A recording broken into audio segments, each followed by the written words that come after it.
So back in 2019, when we started KeySIM, right, we were adamant that we were going to be SIM card only. We're not having the logistical hassle, warranty and support and all the rest of it that comes with hardware. So why am I sat with the latest batch of Teltonika hardware in front of me, and why are we now a Teltonika Gold Partner?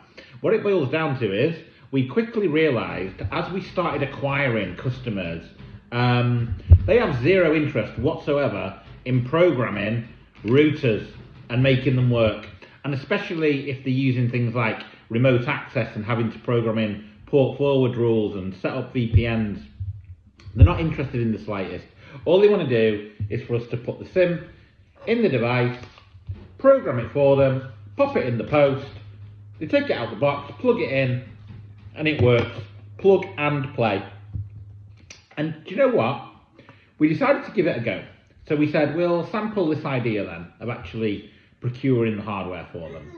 Clearly there's profit in it as well, right? We make money on the units.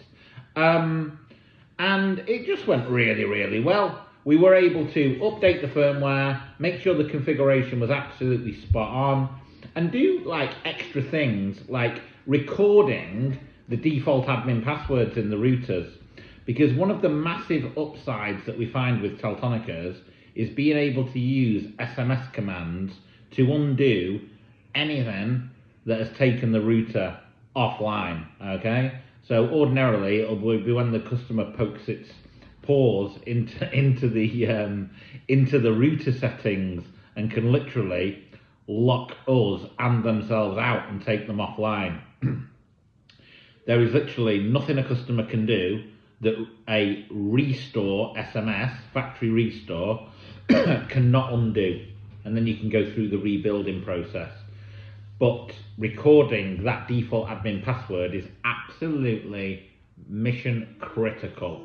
Some of the things that clients were doing, like before we started getting involved with this, were, well, I'm not sure what the word for it is, just not educated basically. So they were popping SIM cards in and they were not updating the access point names in the router and then deploying it on site and wondering why it wasn't working.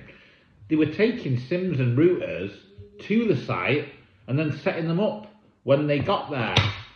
Never great when they do that. This stuff should be done and dusted and tested before going to the site, right? And then some absolute classics, like some of the support calls. Imagine somebody deciding routers don't need antennas. Half an hour we were on a support call for, and eventually we did a video call. I was like, where's the antennas? And they're like, oh, these, do they need screwing in? Yeah, they do. And I learnt a lesson that day that a Teltonika will show online at the SIM side, even if it's just using the internal antennas. Plugging into the WAN, plugging their system into the WAN, so completely taking over the internet connection and taking it offline by plugging into the WAN when they think it's LAN. They don't know the difference between WAN and LAN. Anyway, none of this really is a criticism of clients. It's just the fact that some of them really do not care whatsoever about settings or anything. They just want that router to stay online with that SIM card. Job done. And that's how we became a Teltonika Gold Partner, as well as the absolute finest multi-network SIM card provider in the UK.